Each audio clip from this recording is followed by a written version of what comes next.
Hello everyone, welcome to my channel. Friends, आज की video में हम इज़ आर एम के सभी कॉन्सेप्ट्स को क्लियर करेंगे। तो चलिए क्लास स्टार्ट करते हैं। Use of is are am are present tense verbs used in the sense of to be. Am always occurs with I, me. Is occurs with singular subjects like he, she, its singular names, and are occurs with plural subject. You, we, they, plural nouns. They are used to describe the present states, identity, quality of a person or thing. Example: I am a student, he is happy, they are friends.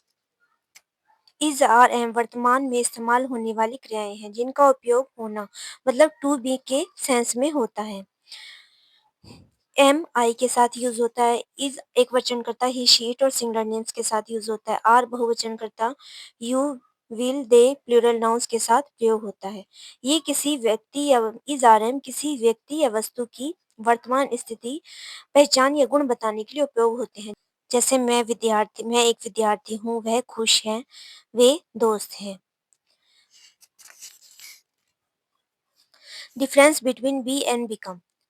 यदि होने से हमारा कोई present states यानी वर्तमान स्थिति या existence या फिर क्वालिटी या आइडेंटिटी, ये सभी चीज़ें प्रकट होती हैं, तो उसमें हम उस स्थिति में बी यानी होने के सेंस में हम इज आर एम का यूज़ करते हैं। जैसे सूर्य में बहुत गर्मी होती है, the sun is very hot, और it is very hot in the sun. रविवार को छुट्टी होती है। ये सभी फैक्ट हैं और ये एग्जिस्टेंस है, मतलब ये ऐसा ही होता है।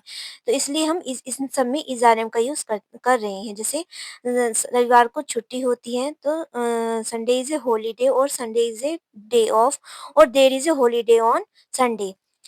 नेक्स्ट हमारा है आप खुश क्यों होते हैं। इसका हम इंग्लिश में सेंटेंस बनाएंगे, why are you happy. Next हमारा है वह उलझन में है। इसको हम बनाएंगे इंग्लिश में सेंटेंस, ही और शी इज इन कंफ्यूजन। और इस तरह से बना सकते हैं, ही और शी इज कंफ्यूज्ड। यहाँ कंफ्यूज्ड सेकंड या थर्ड फॉर्म नहीं है, ये हमारा confused as an adjective use किया गया है। तो वह उलझन में है, इसको हम ही और शी इज कंफ्यूज्ड इस तरह से बनाएंगे, क्योंकि ये जो है उसकी प्रेजेंट स्टेट को दिखा रहा है, वर्तमान स्थिति को दिखा रहा है, इसलिए इसमें हमने इज यूज़ किया है। और यहाँ पे ये सिंगुलर नाउन है, सब्जेक्ट इसका, इसलिए हमने यहाँ पर इसका यूज़ किया है। नेक्स्ट हमारा एग्जांपल है, क्या आप उलझन में हैं। इसको हम डू यू कंफ्यूज इस तरह से नहीं बनाएंगे, इसको हम इंग्लिश में सेंटेंस बनाएंगे, are you confused.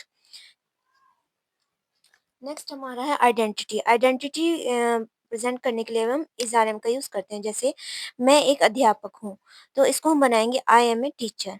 Quality identity, मैं अध्यापक हूँ, तो इसको हम लिखेंगे आई एम ए टीचर।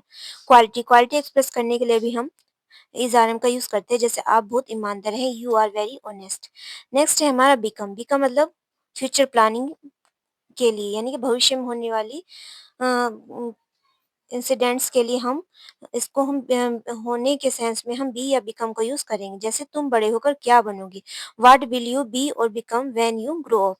मुझे बड़े होकर डॉक्टर बनना है, इसको हम बनाएंगे आई वांट टू बी और become a doctor when I grow up.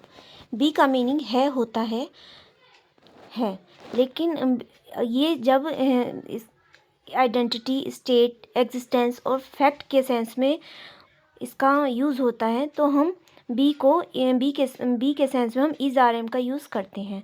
और यदि फ्यूचर प्लानिंग मतलब भविष्य में होने वाली घटनाओं के बारे में बात होती है, तो हम है, होता है के सेंस में बी या बिकम को यूज़ करेंगे। जैसे सूर्य बहुत गर्म होता है, ये सूर्य की एग्जिस्टेंस है, मतलब कि उसका अस्तित्व है कि सूर्य गर्म ही होते, फैक्ट है, तो इसके लिए हम होना के सेंस में हम इज आर एम का यूज़ करेंगे। The sun is very hot.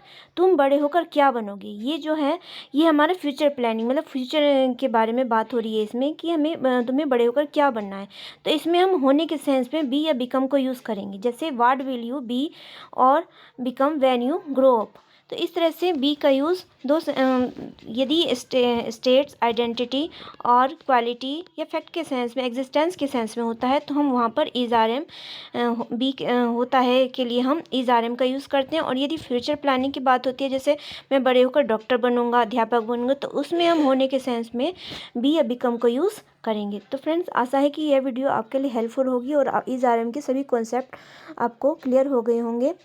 तो प्लीज़ यदि यह वीडियो आपके लिए हेल्पफुल हो तो प्लीज़ मेरे वीडियो को लाइक कीजिए और भी लोगों तक शेयर कीजिए और मेरे चैनल को जरूर से सब्सक्राइब कीजिए। Thanks for